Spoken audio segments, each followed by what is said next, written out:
Isa ang Tanay, Rizal sa paboritong destinasyon ng mga riders, mga campers, hikers at mga adventurers. Dahil na din sa malapit lang ito sa Metro Manila, sa loob lamang ng 1 o 2 oras mararating mo na ang Tanay, Rizal. Dahil na din sa magandang lokasyon ng Tanay, halos napakaraming magagandang lugar ang inyong pwedeng puntahan. Isa sa kilalang dinarayo dito ay ang Daranac Falls, at sa bandang itaas naman nito ay ang Batlag Falls. Narito din sa Tanay ang Tinaypak River, ang malaking religious statue na Regina Rica, ang paboritong akyatin ng mamumundok na Mount Kules at Daraiton, isama mo pa Nagpatong Rock Formation. Di mo na kailangan umakyat pa ng Baguio para maranasan ang Sea of Clouds dahil kaya mo na rin itong maranasan sa Tanay. Good day, ako nga pala si A, at ito ang Adventure Ko Today. Ngayong araw pupuntahan natin ang Paglitaw Spring Resort, isa itong natural pool na may malinis na running water na nagmumula sa bundok. Sa adventure kong ito, ipapakita ko sa inyo ang mga daraanan bago mo marating ang Paglitaw. Makakatulong ito sa mga nagbabalak na puntahan ang lugar na ito. Hindi lang ipapakita ko ang ganda ng lugar. Ipapakita ko din ang sitwasyon ng daanan para naman makapagbigay impormasyon at mapaghandaan ng mga darayo dito. Itong kalsada na binabaybay ko sa ngayon ay ang Sampaloc Road. Pwede din dumaan dito kung pupunta ka ng Little Baguio at Infanta Arch. Mula Sagbat Pililla Road, kumaliwa ako sa may Jollibee paakyat ng Sampaloc Road.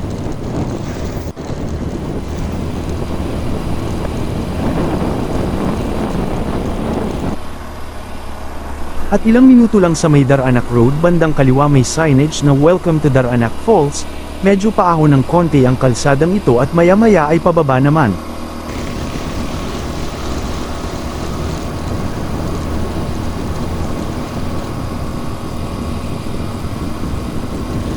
At sa bandang kanan may signage na nagtuturo papuntang Paglitaw. Rough ang kalsada, medyo may maliliit na bato kaya counting ingat ako sa pagmamaneho dito, sobrang dahan-dahan lang. So yan, dahan-dahan lang po. Medyo mabato. So dahan-dahan lang. Hindi kayong madulas dito. Mga graba. Kaya medyo alalay lang sa takbo. Mas delikado to pag tag-ulan dahil maputik, pero alalay lang. Yan, ito yung papunta mismo sa Paglitaw. Mapapakanta ka ng lulubog bitaw ang buwan at araw, patuloy pang lalakad ang panahon.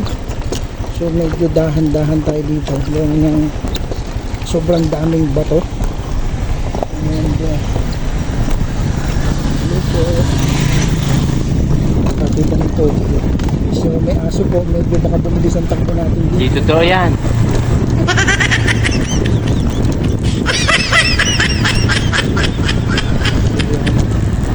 And after ng putol na kalsada, meron din dito ang sementado.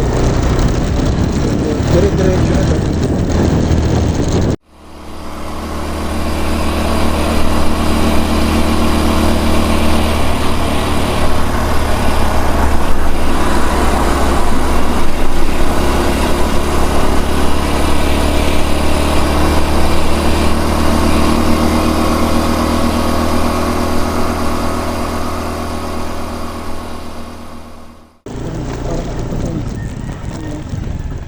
Paglitaw. So dito tayo dito.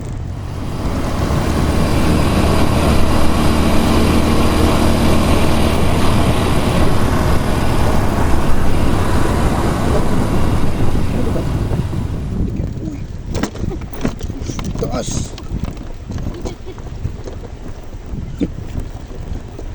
Grabing taas. Paunahin ko na lang itong ano.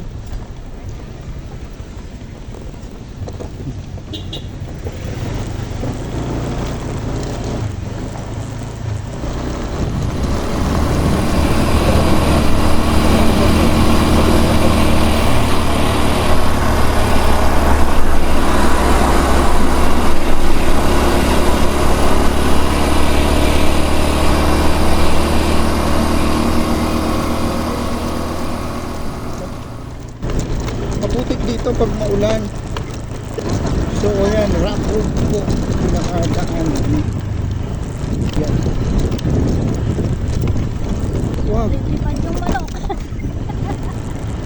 may school dyan sa unahan. May basketball court nga dyan eh. Hello. Hi. Ang bait nila. No trespassing. Dito po rin. Dito. Wala, para siyang may mask. Dati wala ako.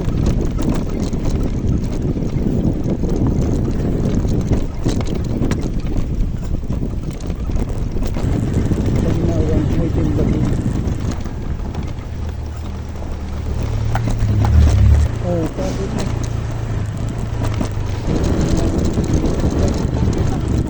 Come to Kalinawan Cave and River. Diyan. Nung nakaraan at papasok sana kami dyan, may bayad eh. Tapos tour guide. Babayaran mo. Tapos yung sakop ng tour guide na yun, mga 5 tao.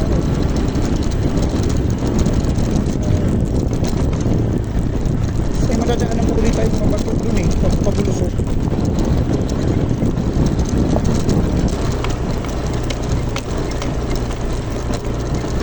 Ano yung basketball court na sinasabi ko? Yun, ayan.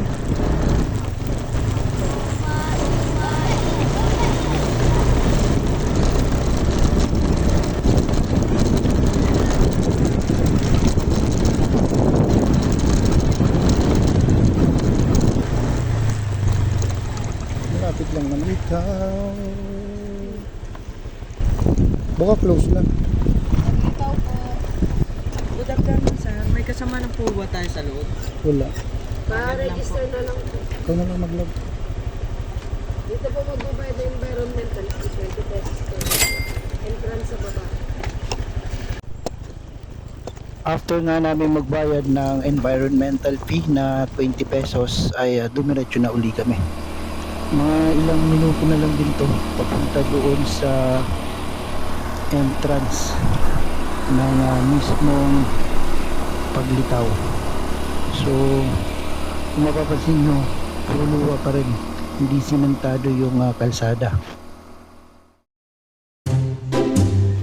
Sa ngayon, ganito na ang itsura ng parking area nila.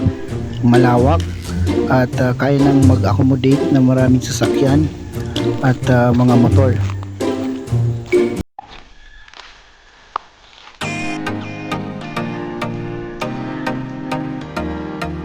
After nga natin mag-park, dumiretso tayo sa may information area para naman magbayad ng entrance fee.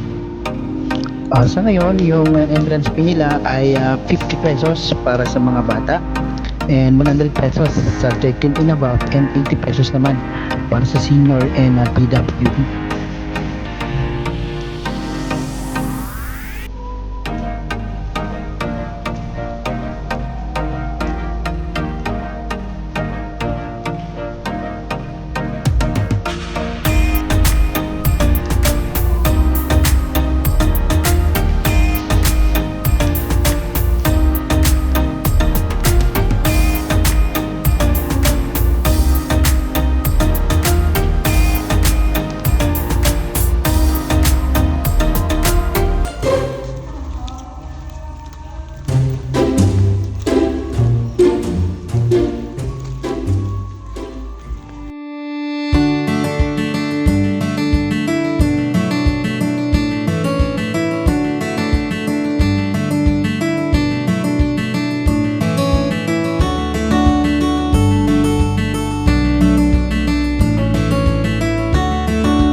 follow, and subscribe.